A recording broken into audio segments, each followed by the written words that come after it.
the McLeod County Board meeting to order. We'll stand, and if Commissioner Wright would do the Pledge of Allegiance. I pledge allegiance to the flag of the United States of America and to the republic for which it stands, one nation, under God, indivisible, with liberty and justice for all.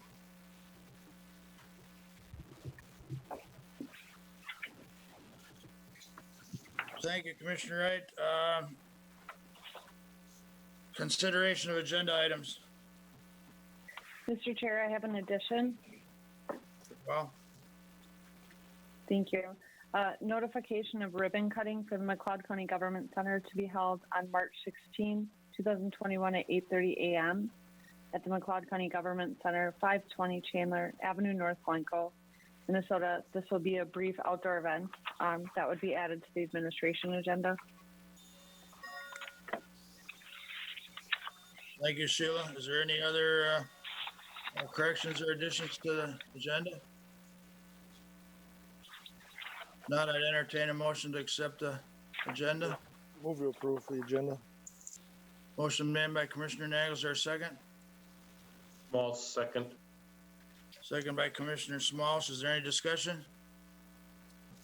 All in favor, roll call.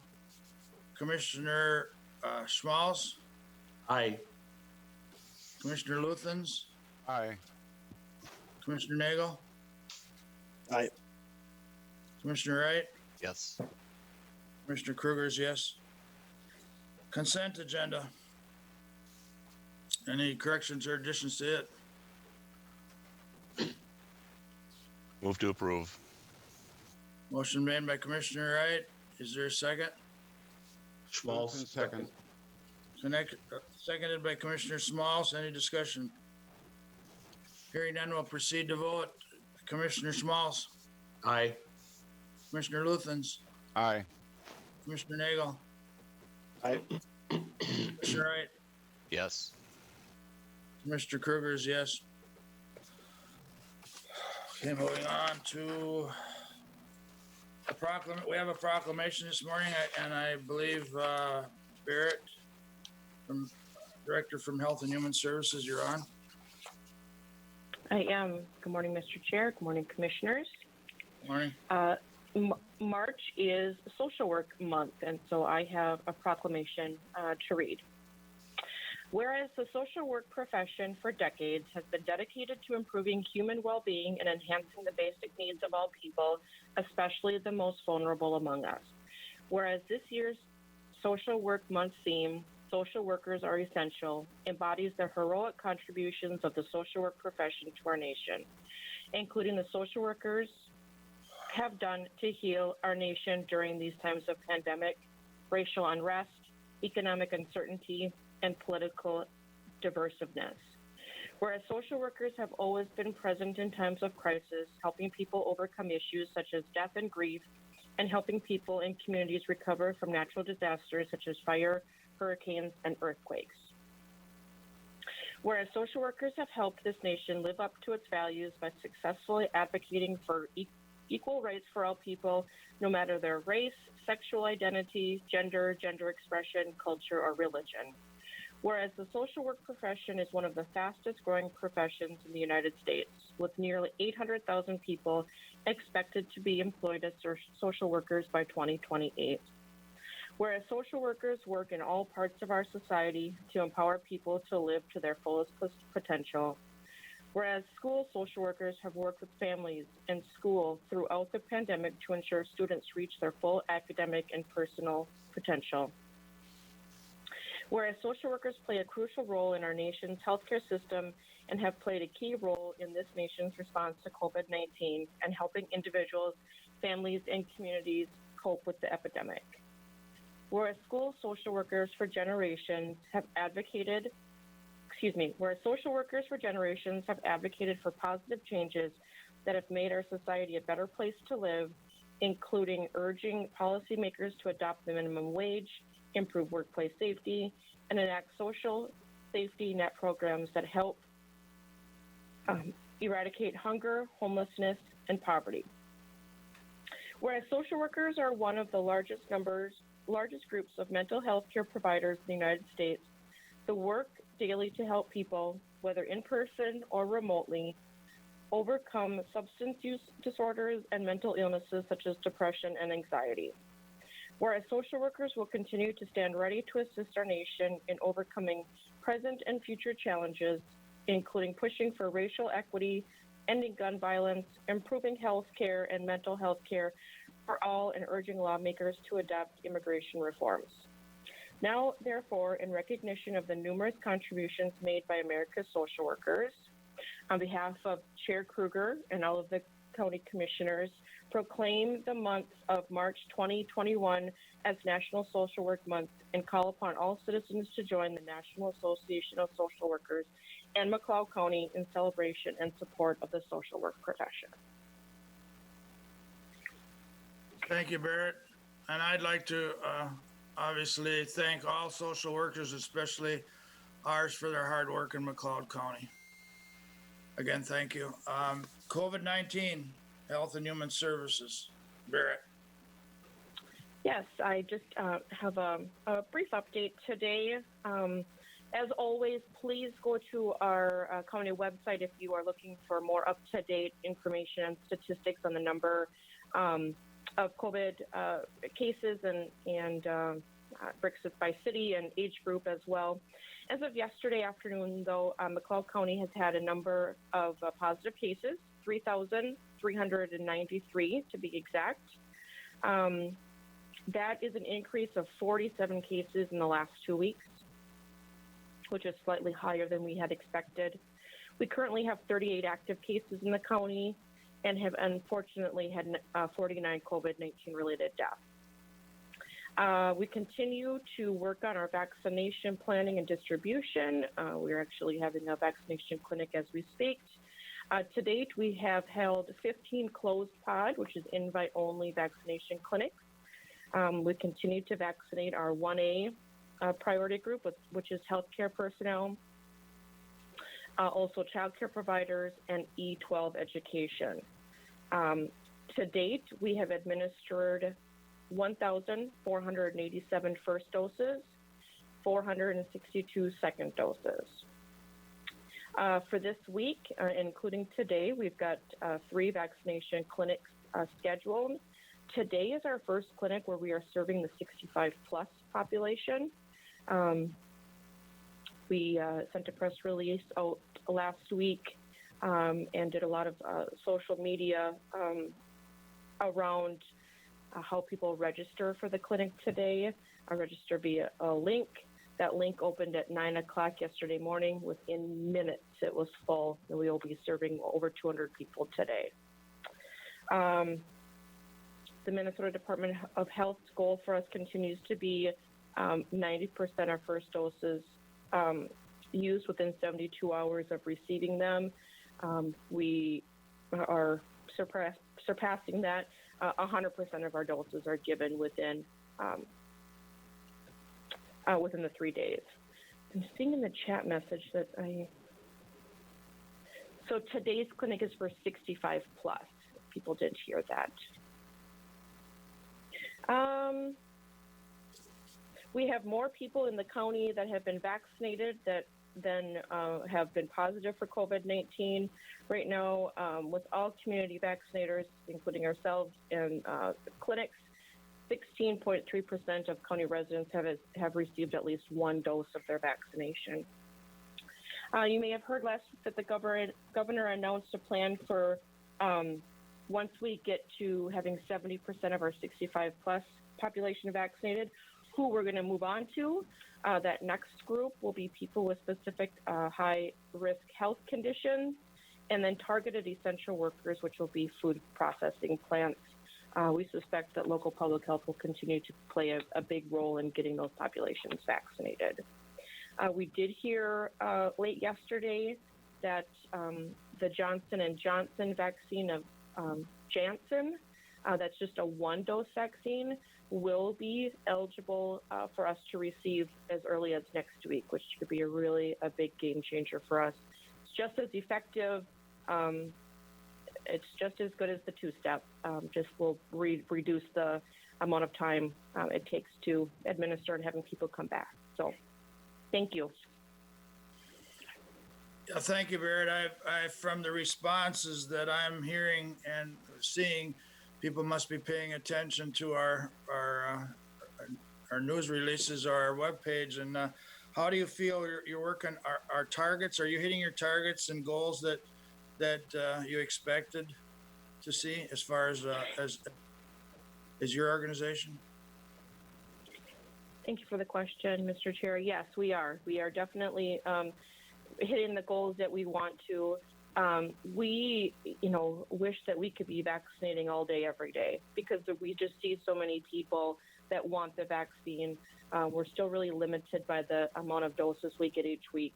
Hopefully, with the addition of this 1-dose Janssen, that will help. But we just need more vaccine. But yes, it's going very well.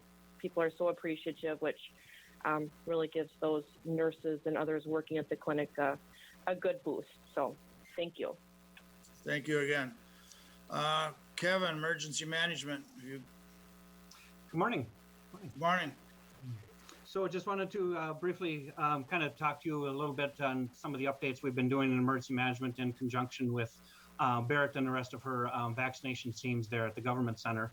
Emergency management has had some equipment that we've partnered with Health and Human Services to help operate and run these clinics.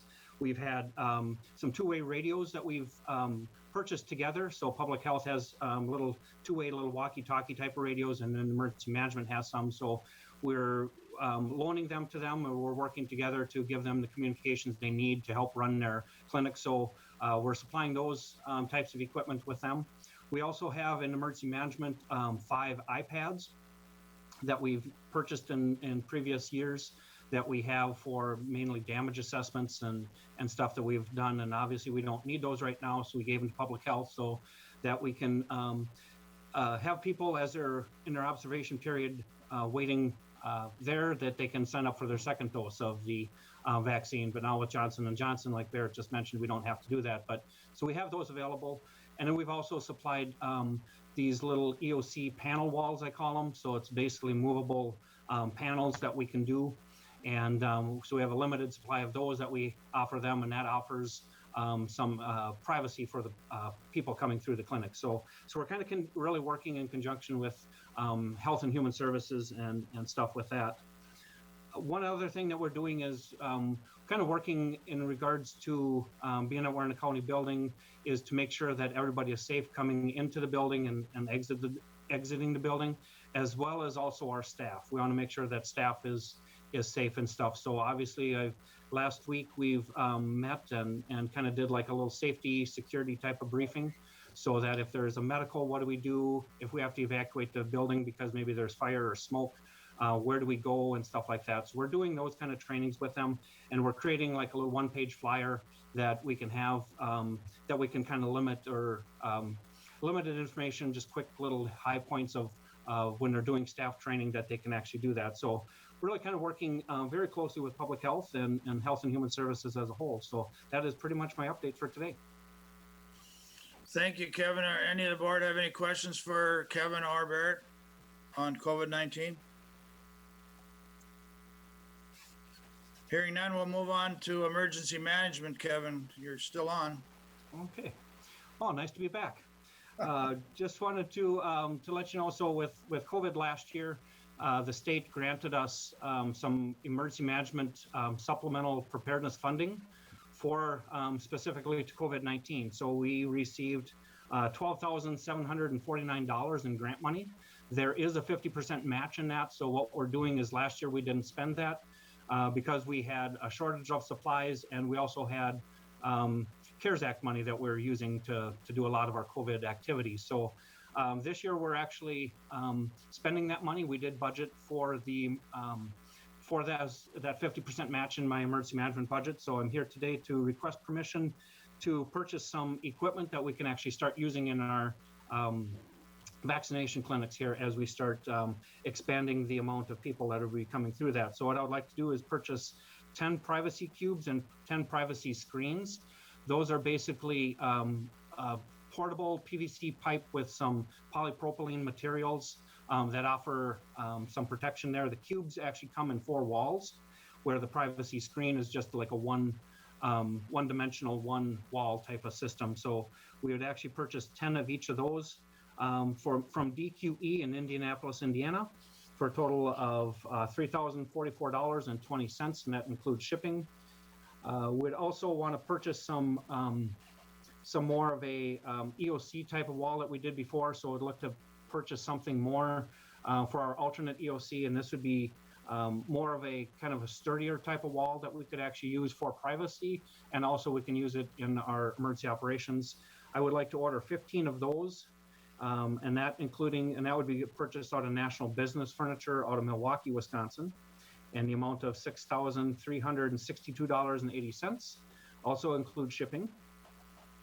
And then the last item that I have was purchase some portable signage that we could put out either outside or inside to help direct people at a variety of things.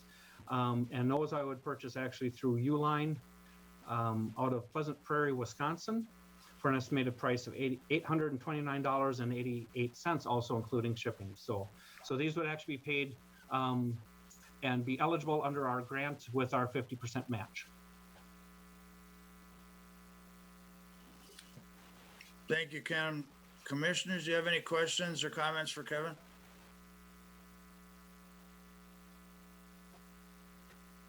If not, I'd entertain a motion for the approval of the supplemental grant.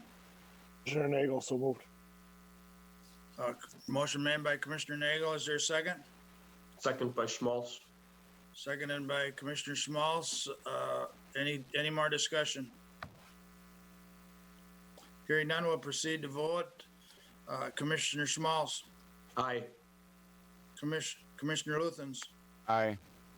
Commissioner Nagel, Aye. Commissioner Wright, Yes. Commissioner Kruger is aye. Thank you, Kevin. Okay, thank you. We'll move on to the jail. Captain Feltman. Good morning, Commissioners. I'm here this morning to seek approval to auction a 2013 Chevy Impala from the jail fleet through Fahey Auctions. We're replacing it with a used squad from the Sheriff's Office. Commissioner Wright, move to approve. Commissioner Nagel, second. Motion made by Commissioner Wright and seconded by Commissioner Nagel. Is there any more discussion? Hearing none, we'll proceed to vote. Commissioner Schmaltz, Aye. Commissioner Luthens, Aye. Commissioner Nagel, Aye. Commissioner Wright, Aye. Mr. Kruger's aye. Thank you. Environmental Services, Mark. Good morning, everyone. Good morning. One quick item this morning is consider approval to distribute up to $21,398.94 out of the Aquatic Invasive Species Fund to the Lake Marion Improvement Association at the time of receipts provided to McLeod County. This grant request was received on February 18th of this year, and it is for the purpose of treating curly pondweed that has been identified in Lake Marion, and also doing a survey on the lake this spring and then also in the summer months to make sure that there is no other aquatic invasive species in their water. So that dollar amount is not to exceed $21,398.94. Mr. Chair, Go ahead, Commissioner Nagel. that's what this fund is used for or allocated for, so I would move to approve. Motion made by Commissioner Nagel to approve. Is there a second? Second, Commissioner Wright. Seconded by Commissioner Wright. Is there any more discussion or any discussion? I'm glad, personally, I'm glad to see it go out. I know we've had, I don't know how good we've got these out in the past, and I'm glad to see Lake Marion and get it. So with that, is there any more discussion? Hearing none, we'll proceed to vote. Commissioner Schmaltz, Aye. Commissioner Luthens, Aye. Commissioner Wright, Aye. Commissioner Nagel, Aye. Commissioner Kruger is aye. Thank you, gentlemen. Thank you, Mark. Have a good day. Assessor Sue.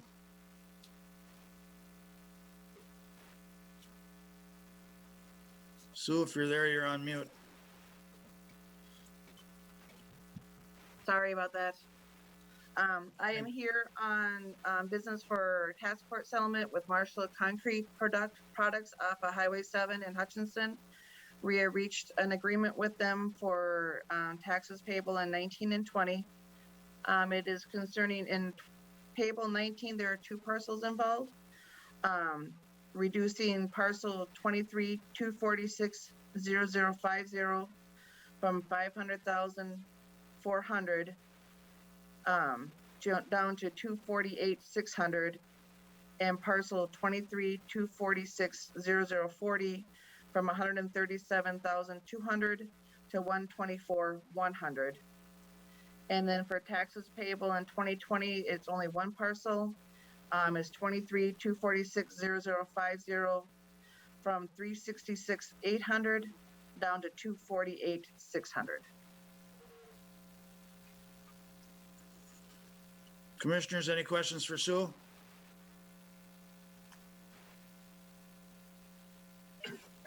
Mr. Chair, Go ahead. Mr. Chair. Jim. the appropriate motion would be to approve the settlement agreement and to authorize me to execute that agreement on your behalf. Commissioners, I would Mr. Chair, entertain the Commissioner motion. Wright. Yep. Motion. Commissioner Wright, I'll make a motion to accept the settlement and to have County Attorney Mike Young act on behalf of the board. Commissioner Nagel, second. Motion made by Commissioner Wright and seconded by Commissioner Nagel to approve the settlement and have Mr. Young take care of it. Is there any discussion? Hearing none, we'll proceed to vote. Commissioner Smalls, Aye. Commissioner Luthens, Aye. Commissioner Wright, Aye. Commissioner Nagel, Aye. Commissioner Kruger's aye. Thank you, Sue. Thank you. Public Works, John. Good morning. Good morning. 2 items for you today. Item A is to consider sale of the Kitty Castle structure at the fairgrounds to Otting House Movers out of Lakeville, Minnesota for a price of $5,501. We did receive another quote for that house from Marcus Movers out of Raymond for a price of $5,303. As you know, we've done some long-range planning efforts at the fairgrounds with the Fairgrounds Commission, and it's been determined that the Kitty Castle no longer meets the long-term goals at the fairgrounds. So we did solicit these quotes, and Otting House Movers was high for that. So we recommend sale of that house to them.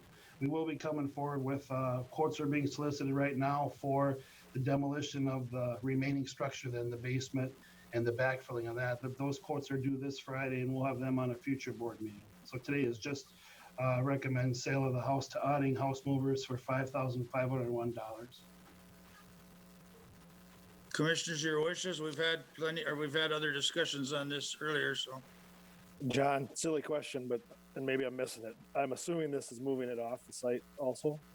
Correct. I'll take care of that. All right. Yep. I would move to approve, Mr. Chair. Motion made by Commissioner Nagel. Is there a second? Second that. Seconded by Commissioner Wright. Any more discussion? Just one real quick question. What is the timeline that they gave, or did we give them to remove the house? Yeah, we gave them 10 days once they start working on the house to get rid of it, or by April 2nd. And it sounds like they're chomping at the bit to get at it right away. Sounds good. Thank you. Any more discussion? Hearing none, we'll proceed to vote. Commissioner Smalls, Aye. Commissioner Luthens, Aye. Commissioner Wright, Aye. Commissioner Nagel, I'm sorry. Aye. Commissioner Krieger's aye. Thank you. Item B, consider hiring Stonebrick Engineering out of Burnsville, Minnesota to complete engineering services for the design of a single-lane roundabout at the intersection of our county roads 25 and 115, right in Hutchinson. That's related to project SAP 43715,005. Their fees would be an hourly rate not to exceed $236,324.11. As you know, we recently completed the intersection safety analysis of that intersection for that project, and a lot of the public feedback and also their analysis came back recommending a single lane roundabout as the preferred method to help reduce crashes at that intersection. We've had certainly higher than state average crashes at that intersection. So roundabout does seem to be the viable option for that. Most of you know we've got a number of roundabouts in the area, but a single lane roundabout is a viable option for that because it reduces crashes, including virtually eliminating all right angle crashes, which are severe ones, reduces the severity of them, provides efficient traffic operations, allows moderate vehicle speeds through the intersection, and also accommodates pedestrians and bicyclists. So Stonebrick Engineering was the consultant that did the initial safety analysis. So we'd like to move forward with them for the design of that roundabout at the amount stated. John, I noticed that you have a caveat on there that the fees are based on hourly rates. Is that normal, or why did you throw that on there? No, it's normal because it's based on their, they have various surveyors or designers, and people have different rates, but the total fee will not exceed that $236,324.11. Very good. Commissioners? Any more questions for John? Mr. Chair. Go ahead, Commissioner Smalls. Yeah, I always back up decisions like this with safety in mind, and I believe that this will definitely improve the safety of that intersection. So I will move to approve. Motion made by Commissioner Smalls. Is there a second? Is there a second? I'll second that. Seconded by Commissioner Wright. Is there any more discussion? Hearing none, we'll proceed to vote. Commissioner Smalls. Aye. Commissioner Luthens. Aye. Commissioner Wright. Aye. Commissioner Noggle. Aye. Commissioner Kruger is yes.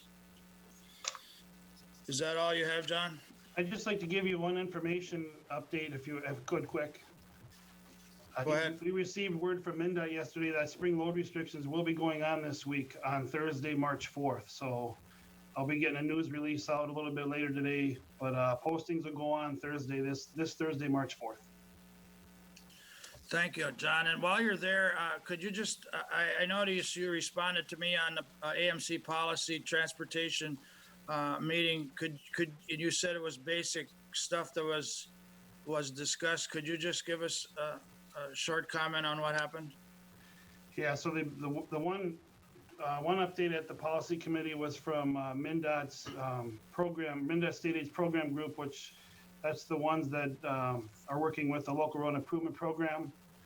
That's kind of the biggest nugget that came out of it. So we had local road improvement funds are going to be distributed this year, and the breakdown of the distribution is going to be 1/3 to the counties, 1/3 to state aid cities, which are cities over 5,000, and then 1/3 to small cities and townships. And those solicitations, they've been out there. As you know, we've done letters of support for one project in Stewart, project in Lester Prairie, as well as our County Road 5 extension project in Winstead. So those are due this week, and we'll be hearing more, in the next couple months on how those shake out as far as the award goes. So hopefully we'll receive some funds for the county. Thanks, John. Go ahead, Commissioner Nagel. John, not to put you on the spot, but in my update, I'm going to talk about the number of phone calls that I've got regarding the quote-unquote ring road. So can we just do that now real quick, if you don't mind, since you're online, and I won't burden you later. But sure, I just want to remind people, this is a good thing that I'm getting calls and other people are, because this is the point in the process where we're at the feedback portion. But I just want to assure people that no decision has been made to lay pavement or anything like that. This is part of what we're trying to do and get the feedback, and we have the traffic data and the studies, and if we need that. So John, anything you want to add to that, or did I do okay with that? Yep, that's correct. There'll be certainly more public engagement, and if folks are watching, just remind them, please go to that survey and fill out the link, and put your input in, especially put your email in. That's probably going to be the best way we get a hold of people. Down the road, we'll do a mailing for all the individuals in those areas. But for now, if they could fill out the survey and that'll help us make decisions. It'll help you guys make decisions if we move forward with it. If we do move forward, I mean, the goal of doing this now and everything would be to get a project shovel ready for future grant opportunities. That seems to be the theme nowadays with state and federal money. You got to have projects ready, and there's special pots of money that come out, and that's what we're trying to capitalize on. But you're right, there's some alignment options out there, but there's certainly nothing set in stone or set in concrete or asphalt at this point. Just looking for the feedback. Right, and I think that's what people aren't realizing a little bit too, that this is part of the process, whether we do it or we don't do it. Correct. And that's where we're trying to get to with this, because it's been on the shelf or longer than I've been around, so that's part of what's going on. So thank you, John. I appreciate that. Yep. Thank you. Thank you, John. And before you go, could you give us, is there an update on the Kaminsky Bridge? Has that been going all right? Is that gone, or where are we at with that? Yeah, that might be melted down by now. I think that whole thing was completed this winter, so that's all been taken care of, and the contractor's been paid. So, very good. Yep. Thank you. Yep. Thank you.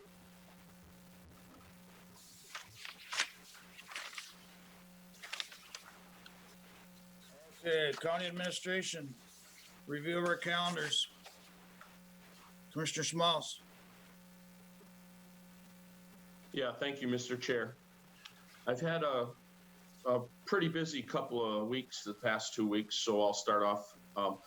Myself, along with my fellow commissioners, attended a board workshop meeting following the board meeting 2 weeks ago. And then on Wednesday, the 17th, I attended AMC. I believe this was the third in a series of 4 that have been scheduled for our training. That was by Zoom. And then on the 18th, I attended a new employee orientation, and that was by Zoom in the morning. And then in the afternoon, I was part of the AMC Governmental Policy Committee, and that was by Zoom as well. Interesting fact about the Governmental Policy Committee, the majority of the time on that meeting, and it was a pretty lengthy meeting, it almost ran 3 hours, was spent on solar discussion. And, our counties are looking for guidance and some help at the legislative level, and AMC is trying to formulate some type of a response to bring to our state legislators. There was a question about how many of the people attending are interested in pursuing the solar legislation at the state level, and amazingly, it was 92% of us that were part of that meeting. On Friday the 19th, I did a Central Minnesota Jobs Committee, attended by Zoom. Week number 2, on the 22nd, we had newly elected commissioners in the government center here meeting with department heads. I found it very informative.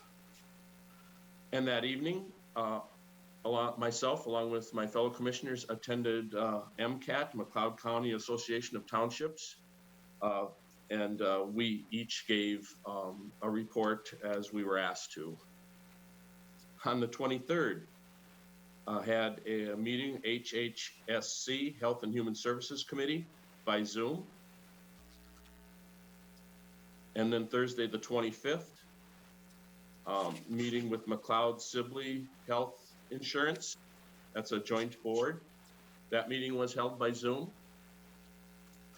And then back at the Government Center on the 26th of Friday, again, new commissioners meeting with department heads. And then to wrap it up, yesterday, the 1st of March, was part of a discussion pertaining to solar with our environmental services director here at the Government Center. Thank you, Mr. Chair. Thank you, Commissioner Smalls. Commissioner Luthens.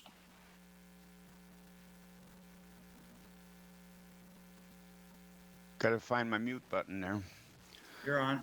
Thanks. Yes, I have to follow up with Commissioner Small. Kind of follow the same steps as he did. 16th was our county board meeting and workshop. In the afternoon, we went to the redetermination of County Ditch 15, County Ditch 33. Did that by Zoom. On the 17th, we had a AMC Zoom meeting. That was in the morning. On the 18th, new employee orientation with Hannah. That was on a Zoom meeting also. Then later on in the day, we had another Zoom meeting with Health and Human Services. All these meetings are very interesting for me. Committee meetings, all new, and catching up with them. I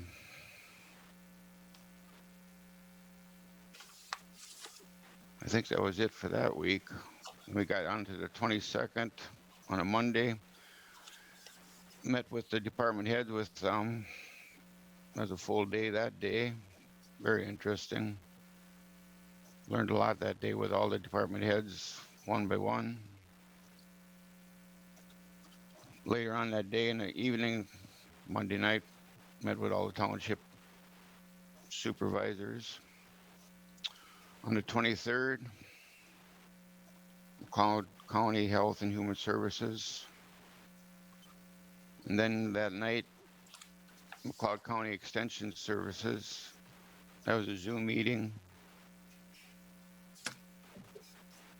Then on the 24th with zoning with Teletsky. Solar permits. They went quite well. We'll hear about them later in the next meeting.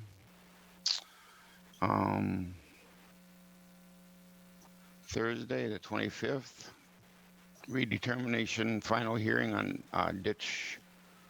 County Ditch 24. We did not end up finalizing. They recessed and put it out for another 30 days to notify over 500 farmers. They had like 12 people that need to be re-notified on the ditch hearing. So we didn't settle it that day. And then on the 26th, that Friday, some more department heads met with them that day. So that finished out the week. Thank you, Mr. Chairman. Thank you, Commissioner Luthens. Commissioner Nagel. Thank you, Mr. Chair. We talked about the workshop. Commissioner Wright and I attended a meeting with the Sheriff's Office regarding some events that hopefully will happen later this summer, and the needs for security and what that means as far as a whole to the county. We talked about the Association of Townships meeting. Every commissioner gave an update. I think everyone did a good job, and I think the information was well received. The Health and Human Services meeting was already mentioned. I won't go into that. I had a Southwest West Central meeting. Again, that's the board that I was placed on regarding McLeod County's affiliation with it is our insurance pool, but as I've explained in nauseum to everybody, it's much bigger than that. First had the finance meeting, which I'm on that committee, and then the general board meeting. It's too early to predict where things go with our particular reopener for insurance, but some other ones that they've had, things do look promising. So fingers crossed. Had the Insurance Joint Powers Board meeting. Nathan mentioned that a little bit. What we really focused on that, and you'll see it. I think we'll see it in a couple weeks regarding, for lack of a better term, closing the old account, the old insurance pool, which was McLeod, Sibley, and Trailblazer, and distributing those funds. With that will come the caveat. So we'll get a check, and I don't remember the dollar amount, but we'll get a check from that fund. But with the caveat with that, we'll have to accept that if a late claim comes in, that does happen. They don't predict any. They're not seeing any. But if a late claim does come in, we'll have to take care of our percentage of it, which is around 50%. of that. So that's what will come in on that. And then yesterday and then later today, I've been with the a group interviewing for the Parks and Rec and Fairgrounds manager position. We've had some very good candidates, and I'm excited to continue with that process. That is my update, Mr. Chair. Thank you, Commissioner Wright. Well, you can tell spring is here because there's an awful lot of ditch meetings going on, most of which have been mentioned. We had a redetermination right after our last board meeting, a workshop as well.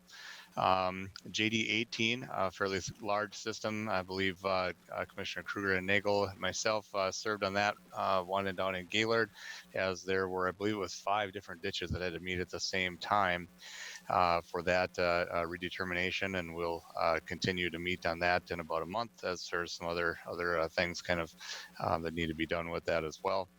JD 15, that's an interesting one. That was mainly a Sibley County, Renville County ditch system. During a redetermination proceedings, McLeod County was found to have 3 sections in Collins Township that got brought into this rather huge system. JD 15 was started in 1915, constructed in 1926. After the redetermination of benefits, that was just currently done. It is now has an area of 59,810 acres. And we have 3 sections of that. So a seat at the table, I guess, is what we gained out of that. With such a large system, there are 212 acres of required buffer on that one. Total benefits, $73 million. So definitely a big system. After that, Commissioner Luthen's mentioned we did meet with JD 24 in Gaylord. We will have to finish that up in about a month.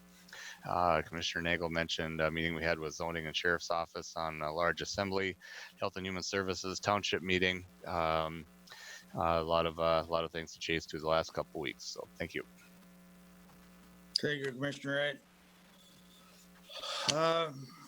For myself, I'm going to try to skip over some that were covered a couple of times already.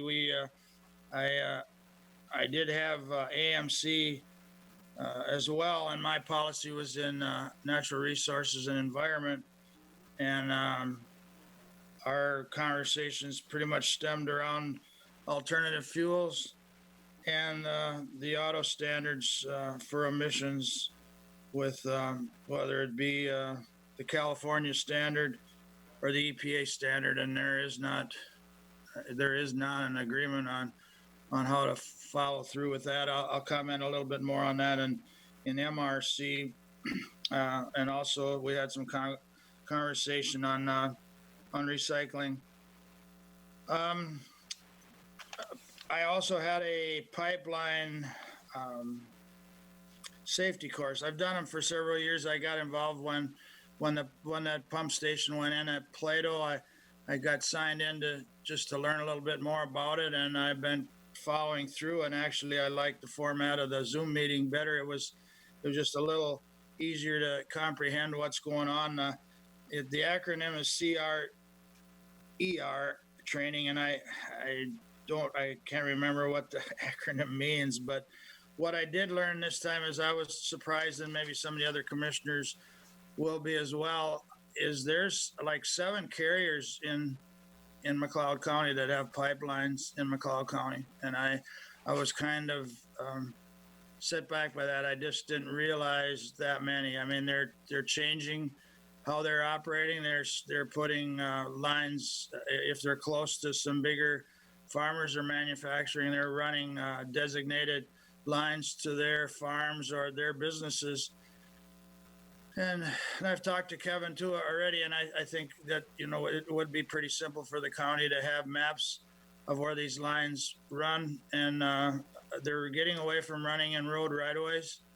They're actually going down some fence lines and across some fields, and I think they do it in what I see as a very safe manner.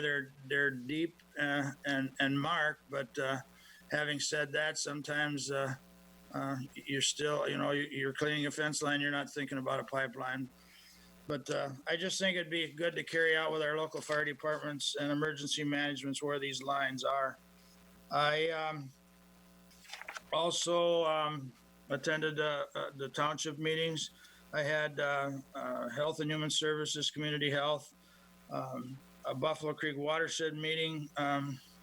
Basically a lot of permits being asked for, some being granted, and some work having to be done on others. And again, you're going to hear from me quite often when it comes to drainage. We have to look at on-land storage. It's a necessary, in my opinion, it's a necessary evil in order to do proper drainage in a lot of these cases.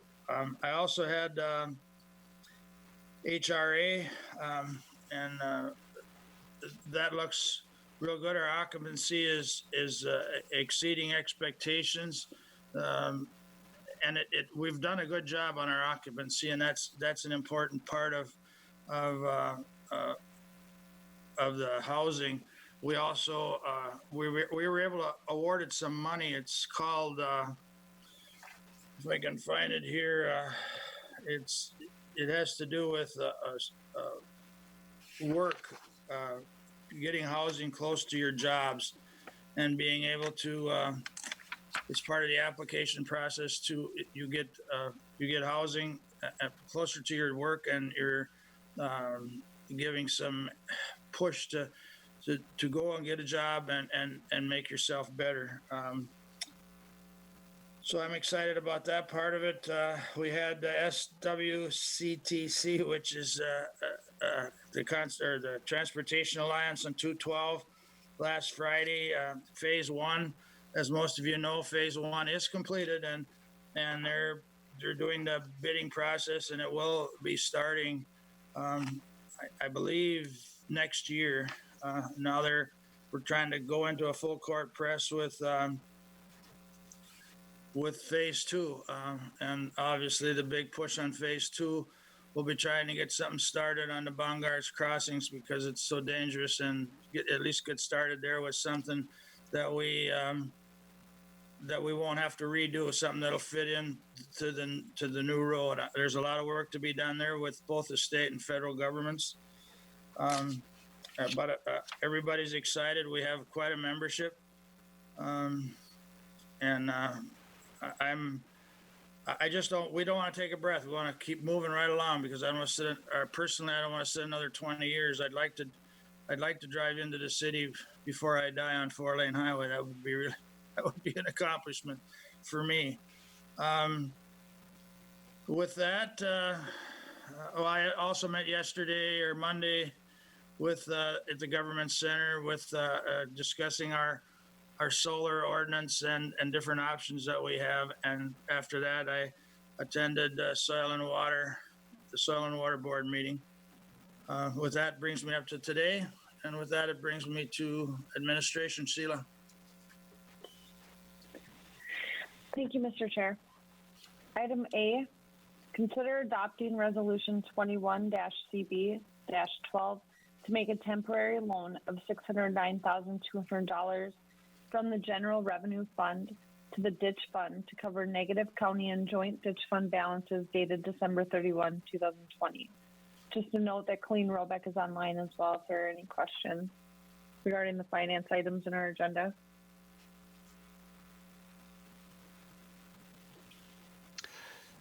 This is something that we see frequently, and it's something we need to do with all of our ditch projects. So I'll make a motion to approve. Motion made by Commissioner Wright to approve. Is there a second? Smalls, second. Seconded by Commissioner Smalls. Is there any discussion? I've also, it's one of those necessary things we need to do as we do our redeterminations and do our work projects, because they don't all just happen overnight and somebody has to pay the bills, and it's a fair and equitable way to assign the cost of that money to the ditch system. So any other discussion? Hearing none, we'll proceed to vote.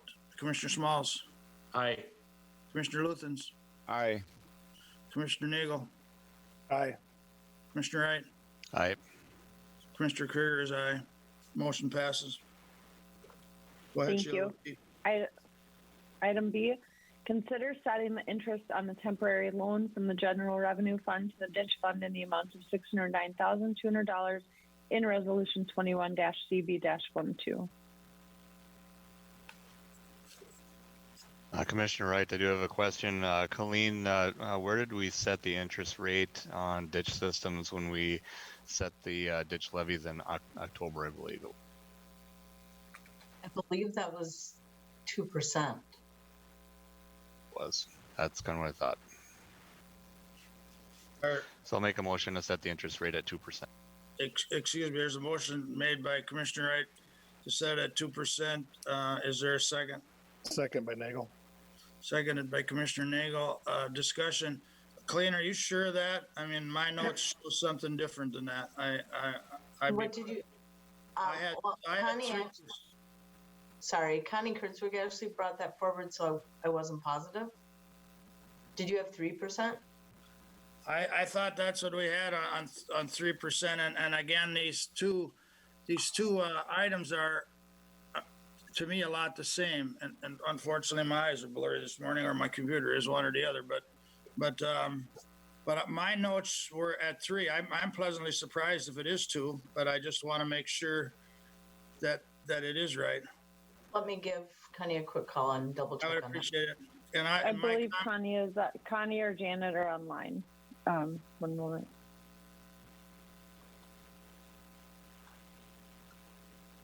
The reason I say this is because I've been having some conversations on bonding to get I had some criticism on the systems that I've been working on that the interest rates we had talked earlier about being lower, and that's why I thought I had compared them, and I could be wrong, but I just want to make sure we're right with this motion.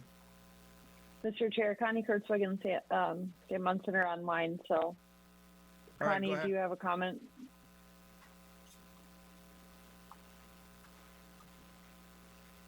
I believe they might be away from their screen. I will. Hi, this is Connie. So I know that JD8, can you hear me? I can? Yeah. Or we can? JD8 was approved at 3% and JD11 was approved at 4%. Those are multi-years. And then I'm having Janet go back and look at the October minute. Which is not, technically now speaking as a chair, the motion's on the floor, and I'm happy with the motion. I just wanted to make sure this was out in discussion. I personally am okay with the 2%, but the board, it's your guys' call. So, Mr. Chair, just to chime in, I think my intent with the motion at 2% was to keep it consistent with where we set interest rates at in October. If we're not able to get that data, and it's nobody's fault. We just didn't quite have the right things in front of us. Then I'm either going to retract the motion or table it until our next meeting when we have that right interest rate in front of us. I think that it should be consistent from where we set our rates at in October. I would tend to. This is Liz Danielson. I do have the minutes from the October meeting pulled up if you'd like to reference them. It looks like the drainage assessment interest was set at 3% on October 20th, 2020. Liz, why don't you go ahead and share your screen, please? Okay. And Commissioner Wright, you're absolutely correct. It's just consistency. We have the ability to set them the way we want them, but I don't know where I'm interested in consistency myself. That is actually what I see too, 3%. Given that information, Mr. Chair, I guess it's your call how you want to do the housekeeping, but I would like to rescind my motion with 2% and instead bring forward a motion at 3%. Commissioner Wright rescinded his motion to second. Commissioner Nagel, are you okay with that set? Yes, I'd agree with that and second the next motion, if you will. Any discussion on the updated motion or the final motion? Hearing none, we'll proceed to vote. Commissioner Schmalz. Aye. Commissioner Luthens. Aye. Commissioner Wright. Aye. Commissioner Nagel. Aye. Commissioner Krieger's aye. Got to make some mistakes, Joe. I have to get. I grew up with both, so here I am. Well, when you get your own name wrong, I don't feel so bad about you getting mine. I didn't. I did it. I just did it to make you feel better. Motion passes. Thank you. Item C, consider adopting resolution 21-CB-13, authorizing the acceptance of gifts and contributions in the amount of $2,368.12 for the year ended December 31, 2020.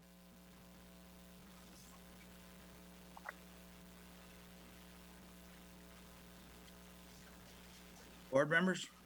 Move to approve. Motion made by Commissioner Wright to approve resolution 21-CB-13. Is there a second? Is there a second? Second. Seconded by Commissioner Oggle. Is there any more discussion or any discussion? Hearing none, we'll proceed to vote. Commissioner Smalls. Aye. Commissioner Luthens. Aye. Commissioner Wright. Aye. Commissioner Nagel. Aye. Mr. Kruger's aye. Motion passes. Thank Go you. ahead, Sheila.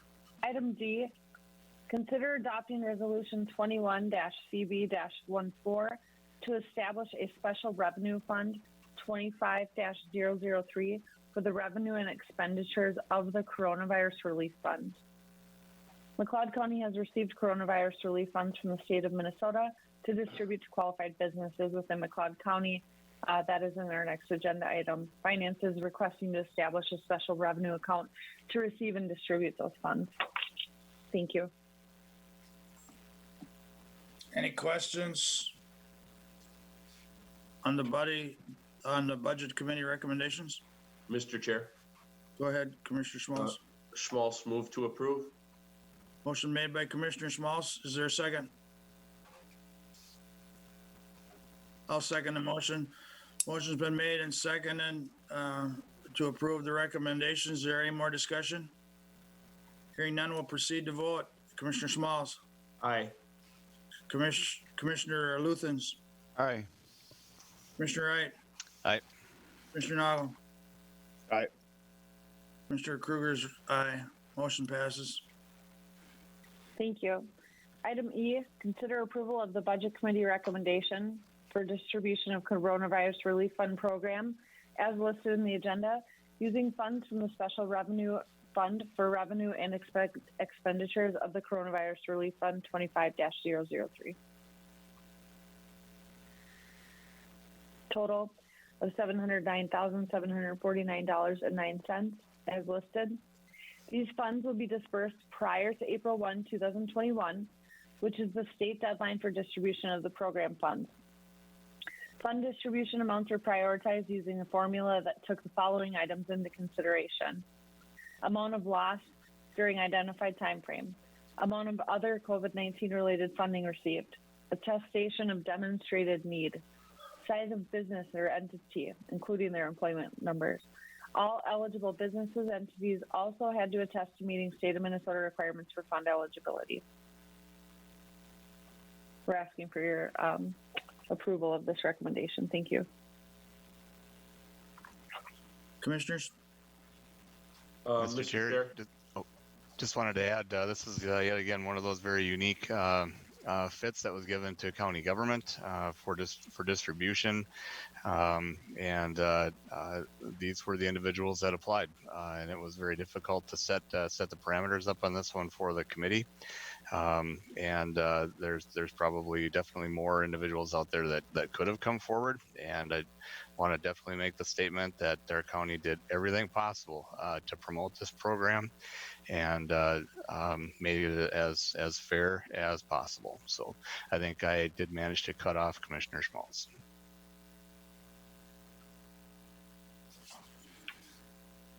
Mr. Chair. Go ahead, Commissioner Smalls. We seem to have lost Paul. I don't know if he was ended or if he got cut off. Go ahead. Just a question. And direct this to Sheila. Sheila, what was the maximum amount of dollars that we could have distributed through this program? The amount that we're distributing is the total amount allocated to McLeod County. Thank you. Mr. Chair, I don't believe we've heard a motion. Am I correct on that? That's correct. Mr. Chair, I will move that we proceed with distribution of funds, $709,749.09. I think it's good news for McLeod County. It's money coming back to McLeod County and our local businesses. Commissioner Nagel, second. Motion made by Commissioner Smallson, seconded by Commissioner Nagel. Is there any more discussion? Hearing none, we'll proceed to vote. Commissioner Smalls. Aye. Commissioner Luthens. Aye. Commissioner Wright. Aye.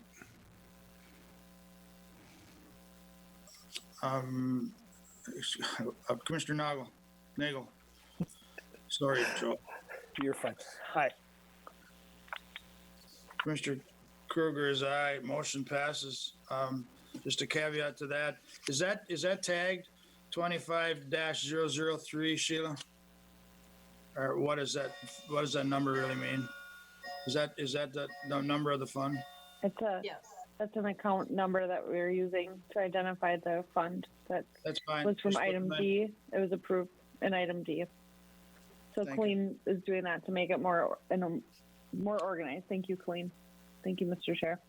Thank you, Sheila. Thank you, commissioners. We will be glad to distribute these funds in McLeod County, as Commissioner Wright stated. The process worked well. We're very thankful to our Coronavirus Relief Fund Committee for all of their work. So thank you. Item F, consider awarding the contract for services for the marketing and sale of county real estate with funds from the countywide budget. On February 2nd, 2021, the board approved a request for proposal to solicit proposals to sell the following listed county-owned parcels. You see an ABC on the agenda on your screen and in your agenda printed. The request for proposal was advertised in the McLeod County Chronicle on February 10, 17, and 24 of 2021. McLeod County Budget Committee held a pre-proposal meeting at the subject properties on February 16, 2021, with an open question period ending February 22, 2021. Proposals being due to the county administration by 2:30 p.m. on February 25th, 2021. We did receive only one proposal to share with you. That is in your packet. And we're asking you to consider awarding the contract for services for the marketing and sale of county real estate to, I just want to pull another sheet here, sorry, to Fahey Sales. I know that Mr. Jim Fahey is online with us today. Before you do that, I have quite a few items that are listed out that we've gone over that we would want to share for you. Go ahead and share what you have. Thank you. Fahey proposes completing a market analysis by March 15, 2021, with a recommendation to follow as how the property should be marketed. For example, bare land parcel sold at auction without offering it private treaty. There's other following options. 1, we can place all or some of the real estate on the market for sale at an agreed asking price. 2, place all or some on an online real estate auction with a bid closing date to be determined by Fahey Sales in McLeod County. 3, hybrid approach. Place all or some property on the market traditionally and convert the sale to a real estate auction in the event it is not sold by a certain date. There are different fee options. With a normal real estate sales transaction, the commission from Fahey Sales and Edina Realty would be 8% of selling price from seller. The second option would be auction method, and that would come where Fahey Sales and Edina Realty receive 5% fee from the seller, and they receive a 6% buyer's premium from the buyer. There's also the surplus equipment and fixtures. Fahey proposes auctioning using online-only format, which works out very well for us. Items physically, I should say us as our offices and central services, there's less traffic involved with the online-only format. Items would be physically located at their respective buildings, so we have them already at the Health and Human Services building and North Complex. The sales commission for those surplus equipment and fixtures would be 35%. The buyer paying 15% premium. Marketing, Fahey Sales would be responsible for all electronic media and newsprint advertising. Auctioneers manage all direct mailing, and the cost of any marketing would be paid by Fahey Sales. The buyer would be responsible for the applicable Minnesota sales tax. Fahey Sales would be responsible for the cost for proxy bid online bidding service. An important note would be that the board has the right to reject any and all bids. So what would happen between now and the next meeting if you accept this agenda item? You're accepting for them to proceed. They would bring forth that market analysis, making a recommendation at a closed session meeting on March 16th. There are many different timelines involved, of course, with selling the property that's still located in the structures. So the surplus equipment and fixtures that we talked about would be what would happen first. Anything that would not sell out of those items would be kept in those buildings and sold as is with the properties. Again, state deed tax is not applicable to the county. We have the suggested timeline listed here. Looking at a term for the listing agreement, I would propose 6 months. And the next steps could be, if this is authorized, that Fahey could move forward with compiling an inventory of that surplus inventory and fixtures within the structures. So that would take approximately 1 to 2 weeks, estimating that completion by March 19th. Then they could advertise auctioning of surplus inventory and fixtures. They have to put that in the newspaper for 3 weeks following inventory completion. And the auction of the property within the structures can occur after 3 weeks for that public notice period.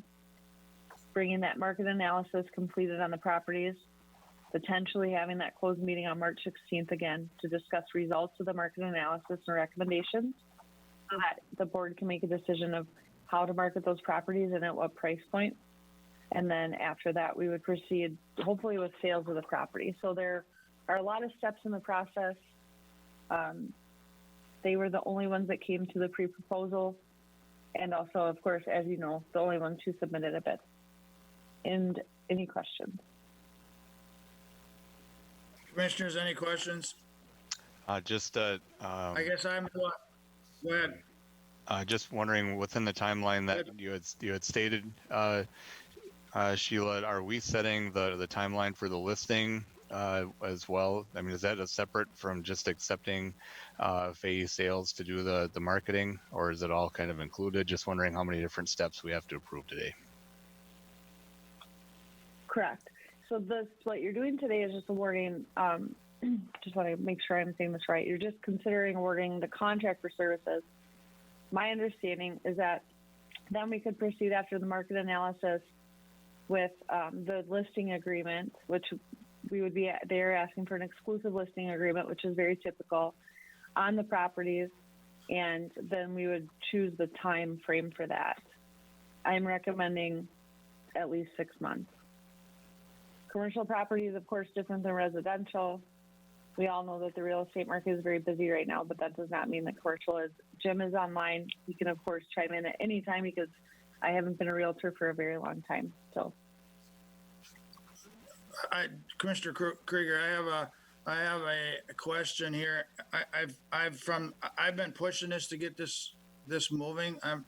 I was trying to be, or have our people be, as transparent as they could. I think we followed all our bases. We advertised that this was the only RFP.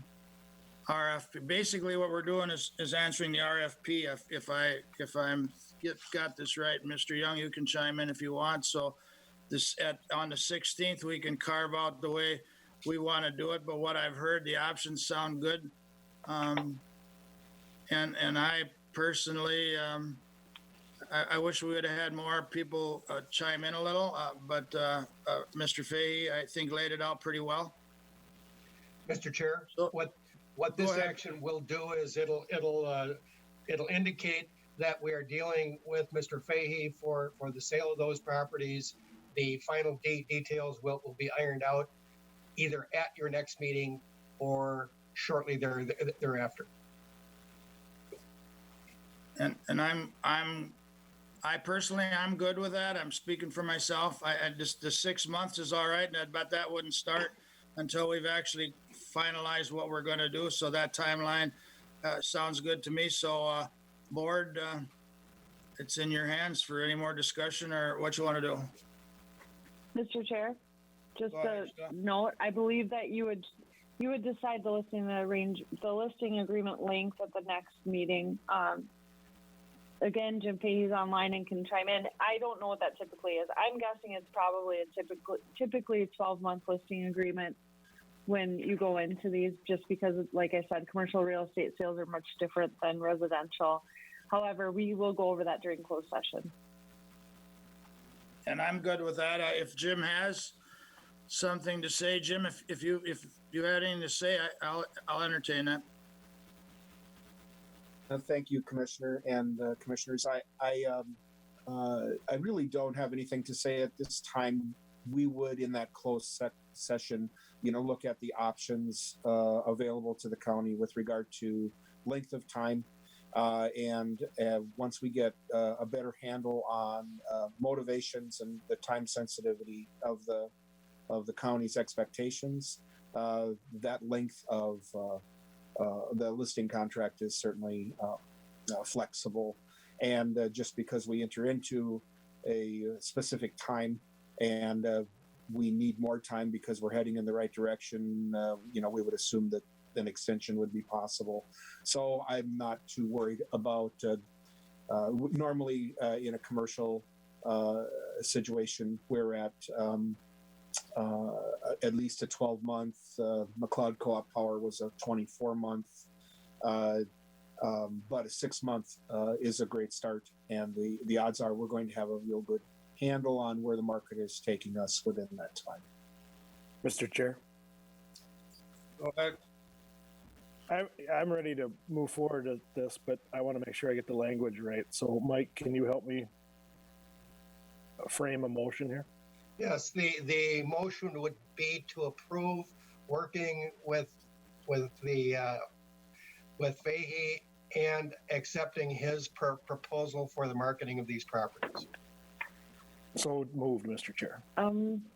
Actually, it's not just Mr. Fahey; it's his entire company. Yeah, that's fine. Motion been made by Commissioner Nagle. Is there a second? Commissioner Wright, second. Seconded by Commissioner Wright. Any more discussion? Mr. Chair. Go ahead, Commissioner Smalls. Yeah, happy that we have a local real estate and auction house represented. I believe that's important to the board and the county as well. Thank you, and I echo the same thing. My sentiments are objective would be to do the best we can for our constituency, and I feel we're on the road to doing just that. So, any more discussion? Hearing none, we'll proceed to vote. Commissioner Smalls. Aye. Commissioner Luthens. Aye. Commissioner Wright. Aye. Commissioner Nagel. Aye. Mr. Krieger is yes. Motion passes. Thank you. Thank you, Commissioners. I know it's a lot of detail to work through and many timelines, so we appreciate that you've been hanging in there, the notification process, and thank you to Jim Fahey for attending the meeting for questions as well. Thank you. Okay. Thank you, Jim. Thank you. Item G, notification of board workshop to be held following the board meeting on March 16, 2021 at the McLeod County Government Center, 520 Chandler Avenue North, Glencoe, Minnesota. Item H, notification of highway workshop to be held March 18, 2021 at 8:30 a.m. at the Fairgrounds Commercial Building Meeting Room, 840 Century Avenue Southwest, Hutchinson, Minnesota. And then our item that was added at the beginning, item I, notification of ribbon cutting for McLeod County Government Center to be held on March 16, 2021 at 8:30 a.m. at the McLeod County Government Center, 520 Chandler Avenue North, Glencoe, Minnesota. This will be a brief outdoor event. It is the one that was postponed not a couple of months ago, but I think at the beginning of February because of COVID-19. So obviously we don't expect this to be a large event. It's not that we don't want to, or not that we want to prevent anyone from coming. However, we will have to have social distancing. It will be outdoors. It's still not the warmest time of year. When we had our flag raising ceremonies here, some people just pulled up in their vehicle, and that worked out pretty nicely. But just keep in mind, too, that the building is open now, so we do have traffic from all the services that are here. So if you have any questions, let us know about that. Thank you. Thank you, Sheila.